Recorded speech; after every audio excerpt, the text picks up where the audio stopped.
Assalamualaikum warahmatullahi wabarakatuh. Selamat sore warga Nusa Tenggara Barat yang kami hormati.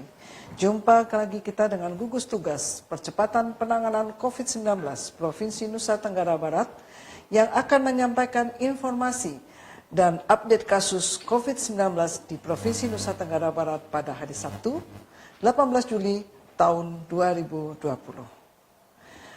Perjumpaan kita pada sore hari ini kita awali dengan memberikan informasi berupa jawaban dari beberapa pertanyaan yang masuk ke Provincial Call Center COVID-19. Pertanyaan pertama adalah tentang desinfektan. Bapak dan Ibu sekalian, salah satu upaya pencegahan bagi terjadinya COVID-19 adalah dengan secara teratur melakukan desinfeksi terhadap ruang-ruang yang kita pakai setiap harinya. Bisa saja itu ruangan di kantor, di rumah, dan seputar tempat kita biasa beraktivitas. Desinfektan yang dapat dipakai yang paling sederhana adalah klorin. Klorin dapat kita temukan di mana-mana. Cairannya adalah cairan klorin 1:1000. Klorin yang paling umum ditemukan adalah dalam bentuk pemutih pakaian. Jadi kalau Bapak Ibu menemukan produk-produk pemutih pakaian, rata-rata itu mengandung klorin. Dengan diencerkan menjadi cairan 1:1000, artinya 1 liter klorin, 1 liter air untuk 1 cc klorin, maka ini bisa menjadi cairan desinfektan. Itu bisa disemprotkan di lantai, di dinding, maupun di tempat-tempat yang tidak mengandung besi. Karena bila bersentuhan dengan besi, klorin bersifat korosif atau merusak besi. Untuk yang mengandung besi dan lainnya, kita akan memberikan cairan desinfektan yang lain yang sifatnya tidak korosif. Ada beberapa jenis cairan yang sering dipakai di rumah sakit misalnya untuk membersihkan ambulans. Ambulans yang habis mengantar pasien atau jenazah itu sesampainya di rumah sakit dilakukan desinfeksi khusus. Tentang jalan, ya, apakah perlu jalan kita lakukan desinfeksi? Kalau jalan saya rasa tidak perlu. Yang perlu adalah seputar rumah, kantor, dan tempat banyak masyarakat beraktivitas. Disitulah peran desinfektan dalam pencegahan COVID-19. Pertanyaan yang kedua menyangkut penanganan pasien positif COVID. Saat ini kita punya 5 laboratorium COVID-19 yang memeriksa spesimen yang dikirim baik dari rumah sakit, dinas kesehatan, maupun orang-orang yang datang secara mandiri melakukan pemeriksaan COVID. Tetapi prinsipnya semua orang yang sudah dinyatakan positif COVID-19 harus diisolasi, dipisahkan dari orang-orang sekitarnya supaya terhindar dari upaya penularan COVID-19 kepada orang di sekitarnya. Kita sebut ini dengan istilah memutus mata rantai penularan. Di manakah yang bersangkutan diisolasi? Pertama, kalau dia sakit berat, maka dia akan diisolasi di rumah sakit rujukan utama. Contohnya di rumah sakit umum provinsi. Bila dia sedang, dia bisa dirawat di rumah sakit rujukan second line atau di rumah sakit darurat. Bila dia ringan, dia bisa dirawat di isolasi terpadu yang ada di setiap kabupaten dan kota. Di samping itu kita juga membuka kesempatan kepada pasien yang positif untuk melakukan isolasi mandiri di rumah bagi mereka yang tidak punya gejala. Tetapi sebelum melakukan isolasi di rumah, mereka harus datang ke rumah sakit untuk dilakukan pemotretan, yaitu rongsen fototorak, kemudian dilakukan pemeriksaan laboratorium, dan pemeriksaan fisik ulangan oleh dokter yang akan merawat.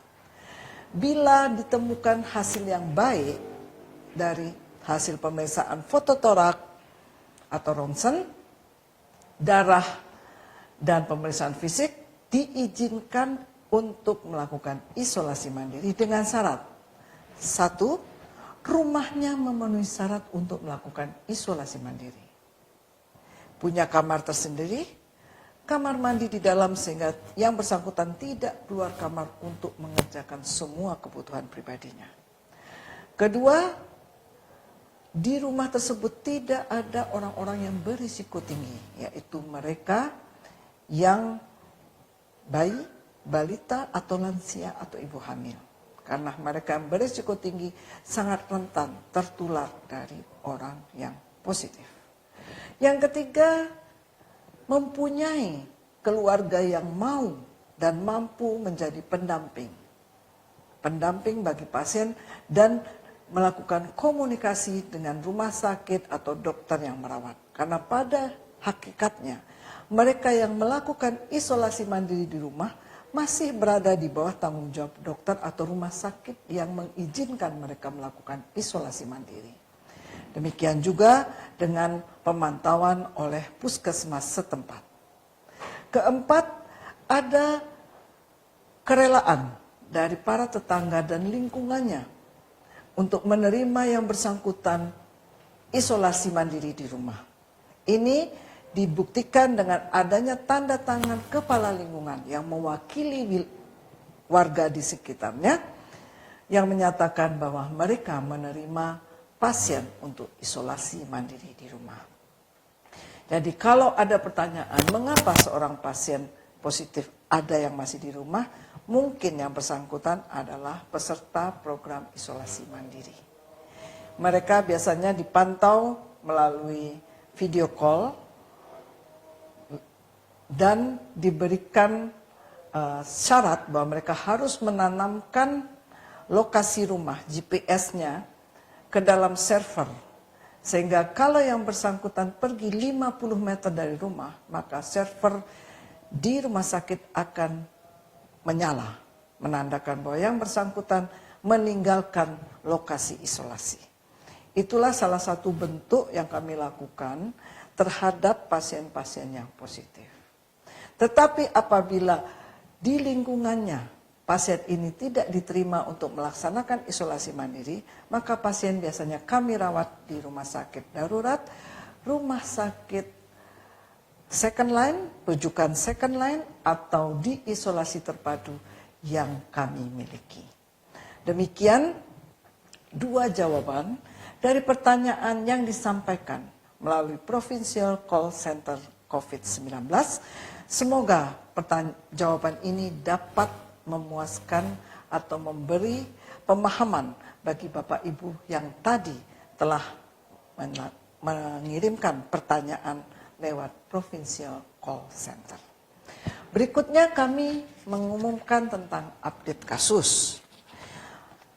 Pada hari ini dari 4 atau 5 bahkan 6 laboratorium PCR yang ada di Provinsi Nusa Tenggara Barat semua mengirimkan hasil. Dari Rumah Sakit Provinsi, dari Rumah Sakit Kota Mataram, dari Rumah Sakit Selong, Sains Teknopark Sumbawa, dan Laboratorium Prodia, serta dari 5 laboratorium tes cepat molekuler, dari Laboratorium Tes Cepat Molekuler Rumah Sakit Provinsi, Rumah Sakit Mataram, Rumah Sakit Praya, dan Rumah Sakit Manambai serta Rumah Sakit Lombok Barat mengirimkan 153 sampel. Dengan hasil 111 adalah negatif. 11 positif ulangan, yaitu evaluasi dari pasien yang sedang dirawat dan masih dinyatakan positif. Pasien yang terkonfirmasi positif baru hari ini adalah 31 orang. Berasal dari Kota Mataram 10 orang, Lombok Barat 10 orang, Lombok Tengah 6 orang, Lombok Timur 1 orang, Kabupaten Sumbawa 1 orang, Kota Bima 1 orang, dan luar provinsi 2 orang.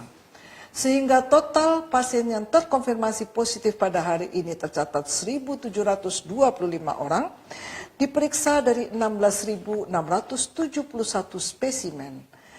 Dengan positif rate adalah 10,3%. Bila kita larikan ke jumlah penduduk di Nusa Tenggara Barat, yang 5 juta orang, dengan positif rate 10%, diperkirakan adalah 10% dari jumlah penduduk. Kalau saat ini kita masih menemukan baru 1.725, masih banyak orang-orang tanpa gejala di luar sana yang belum terdeteksi. Karena itu Bapak Ibu sekalian, kenapa kami selalu mengingatkan, patuhi protokol kesehatan. Karena kita tidak tahu siapa di antara OTG itu yang berada di sekitar kita. Berikutnya untuk kesembuhan. Hari ini telah dinyatakan sembuh 19 orang pasien. Dari Kota Mataram 7 orang, Lombok Barat 8 orang, Lombok Tengah 1 orang, dan Kota Bima 3 orang. Sehingga jumlah kesembuhan hari ini tercatat 1.097 orang atau 63,8%. Berita duka datang dari berbagai kabupaten dan kota. Hari ini ada 5 orang pasien yang meninggal dunia. 3 orang dari Lombok Barat, 1 orang dari Lombok Tengah, dan 1 orang dari Sumbawa. 5 orang ini terdiri dari 2 orang yang merupakan lansia dengan penyakit komorbid, 1 orang berusia 45 tahun dengan penyakit penyerta keganasan atau kanker, 2 orang berusia di bawah 40 tahun tanpa penyakit penyerta. Artinya bahwa risiko bagi orang-orang muda untuk terkena COVID-19 semakin terbuka. Bahkan bila yang bersangkutan tidak disertai dengan penyakit komorbid. Total kematian sampai hari ini tercatat 94 orang atau 5,4%, dan menyisakan 534 orang pasien yang masih dirawat di rumah sakit rujukan dan rumah sakit darurat di seluruh Nusa Tenggara Barat. Hari ini tim gerak cepat, gugus tugas, desa, kecamatan, kabupaten dan kota bekerja keras. Hasil yang didapatkan tambahan 161 pelaku perjalanan tanpa gejala. Dengan total 68.821 orang dan 1.725 atau 2,5% masih berada dalam karantina mandiri. Untuk orang tanpa gejala, yaitu orang-orang yang berkontak dengan pasien terkonfirmasi positif, hari ini tercatat 335 orang. Sehingga total menjadi 13.172 orang, dengan yang berada dalam pemantauan 1.128 orang atau 8,2%. Orang dalam pemantauan hari ini bertambah 31 orang. Sehingga total menjadi 6.369 orang, dan yang masih dipantau adalah 276 orang atau 3,9%. Pasien dalam pengawasan bertambah 20 orang sehingga total menjadi 2.342 orang, yang masih dalam pengawasan 472 orang atau 20,1%. Total pasien OTG, ODP, dan PDP yang berada dalam pemantauan dan pengawasan adalah 1.876 orang. Mereka adalah orang yang beresiko sangat tinggi untuk menjadi positif. Karena mereka sekarang berada di karantina, berada di rumah sakit tetapi masih menunggu hasil laboratorium. Bapak Ibu warga Nusa Tenggara Barat yang kami cintai, marilah kita dengan kesadaran penuh menyadari bahwa kita sekarang hidup berdampingan dengan kuman SARS-CoV-2, penyebab dari penyakit COVID-19. Kita bisa hidup berdampingan, tetapi jangan sampai kita terkena penyakitnya. Karena itu, mari kita lindungi diri kita sendiri, keluarga kita, dan orang-orang yang ada di lingkungan kita. Dimulai dari malah pakai masker dimanapun Bapak Ibu berada. Bahkan apabila berada dalam ruangan yang lebih dari 3 orang, Bapak Ibu tetap harus memakai masker. Karena beberapa teori menyatakan risiko penularan di ruangan tertutup jauh lebih terbuka dibandingkan mereka yang berada di ruangan yang terbuka. Kedua, jaga jarak dan jauhi kerumunan dan keramaian. Tidak ada untungnya kita berada di tengah kerumunan dan keramaian. Karena lebih banyak mudaratnya berada di tengah kerumunan keramaian. Di sanalah kita kemungkinan tertular dari COVID-19. Ketiga, cuci tangan pakai sabun. Di bawah air mengalir selama 20 hingga 40 detik. Kemudian selalu bawa hand sanitizer kemanapun Bapak Ibu pergi. Sehingga Bapak Ibu dapat langsung membersihkan tangan Bapak Ibu sekalian setelah melakukan aktivitas apapun. Tanpa harus menunggu adanya air mengalir. Itulah yang bisa meminimalkan risiko Bapak Ibu tertular COVID-19. Tingkatkan imunitas tubuh dengan makan makanan yang bergizi dan gizi yang seimbang, istirahat yang cukup, olahraga teratur 30 menit dalam sehari, serta kelola stres sehingga imunitas tubuh Bapak Ibu tidak turun. Imunitas tubuh yang turun membuka risiko penularan yang lebih besar. Semua terangkum dalam satu istilah, perilaku hidup bersih dan sehat. Sehat jasmani, sehat rohani. Terjaga jasmaninya, terjaga rohaninya dari risiko stres yang berkepanjangan. Demikian yang dapat menjadikan Bapak Ibu terhindar dari penularan COVID-19. Inilah informasi dan update kasus pada hari ini. Semoga bermanfaat bagi Bapak Ibu sekalian dan bisa memberikan pencerahan bagi mereka yang selama ini mungkin belum mendapatkan info tentang protokol kesehatan dan proses pencegahan COVID-19. Jaga jarak, jagalah kesehatan kita. Salam sehat Indonesia. Wabillahi taufik wal hidayah. Wassalamualaikum warahmatullahi wabarakatuh.